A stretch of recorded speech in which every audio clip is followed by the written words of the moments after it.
آج تھوڑا سا وہ واقعہ بیان کیا جائے ہمارے انتہائی معتبر جناب فیلڈ مارشل سید عاصم منیر صاحب کے بارے میں۔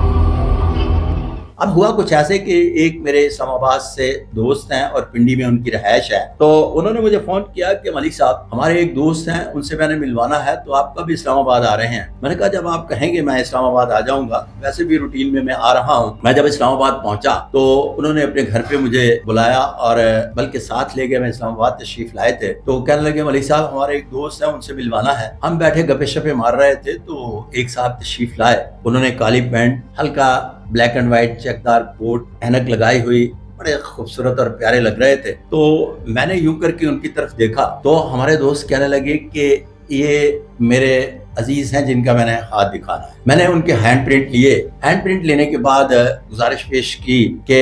یہ ہاتھ جو بنیادی طور پر فن شناسی کے حوالے سے تھا، میری ججمنٹ پاس ہوئی کہ 60 برس کی عمر میں ریٹائرڈ ہونے والوں کا نہیں ہے۔ پھر دوسری طرف جب آیا تو سمجھ آئی کہ ان کا تعلق بنیادی طور پر بزنس کی دنیا سے بھی نہیں ہے۔ تیسری طرف جب آیا تو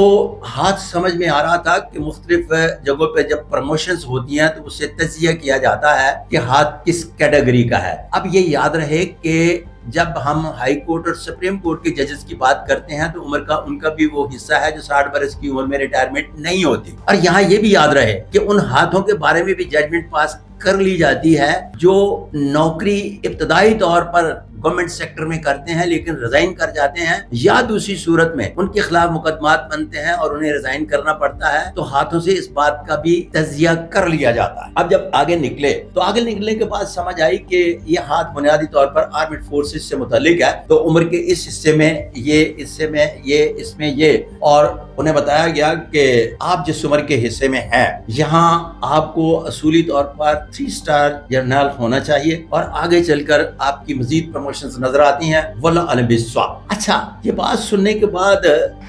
جنرل صاحب نے مجھے دیکھا اور فرمایا کہ ملک صاحب میں 3 سٹار جنرل ہوں اور کور کمانڈر گوجرانوالہ بھی ہوں، لیکن ایک بات یاد رکھیے گا کہ آپ کو میں نے جو ڈیٹ آف برتھ لکھائی ہے وہ ان کی صحیح والی ڈیٹ آف برتھ ہے 19 جون۔ اس کے مطابق میں نے کہا جی میں بالکل جانتا ہوں، اس لیے کہ جناب chief of army Qamar Javed Bajwa صاحب سے بھی میری ملاقات ہو چکی، ان کو بھی ایکسٹینشن کے بارے میں بتایا گیا تھا اور اگلی ایکسٹینشن کے بارے میں کہا گیا تھا کہ نہیں ملتے ہوئے دکھائی دیتی۔ تو جب آپ کے ہاتھ دیکھتے ہیں تو ان کی ریٹائرمنٹ سے پہلے اصولی طور پر آپ ریٹائرڈ ہو جاتے ہیں، لیکن آپ کے ہاتھ پر ڈبل راجہ یوگ پایا جاتا ہے، اور ڈبل راجہ یوگ جن ہاتھوں پر پایا جائے، مقدر کی لکیر اور سن لائن جسے سکسیس سٹوری بنانے کی لکیر کہتے ہیں، جہاں جہاں بھی پائی جاتی ہے وہاں وہاں کامیابیاں در کامیابیاں حاصل کرتے ہیں۔ تو لہٰذا میں لکیروں کے ساتھ جاؤں گا، میں اپنے اس قانون کے ساتھ نہیں جاؤں گا، اس سسٹم کے ساتھ نہیں جاؤں گا۔ کیوں؟ اس لیے کہ میں نے مقدر کو بارہا مرتبہ نہیں روز ہوتے دیکھ رہا۔ میں نے مقدر کو جب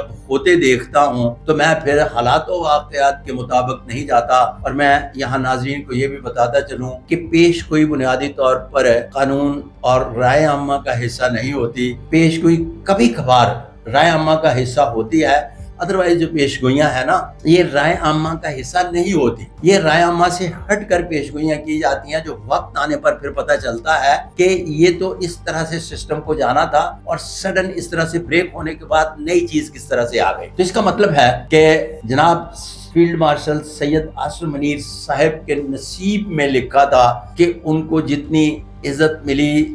دنیا کے چند ایک لوگ ہوں گے اتنی جن کے نصیب میں عزت افزائی ہوگی۔ آپ فیلڈ مارشل بھی بنے، اور فیلڈ مارشل بننے کے بعد جہاں جہاں ان کے ہاتھ پر، اب یہ لفظ صرف استعمال کیا جائے گا، میں ٹائم فریم نہیں بتاؤں گا، کہ جہاں سن لائن اور لاک لائن ساتھ دیتی ہے وہ مزید اپنی سکسیس سٹوری بناتے چلے جائیں گے، واللہ علم بالصواب۔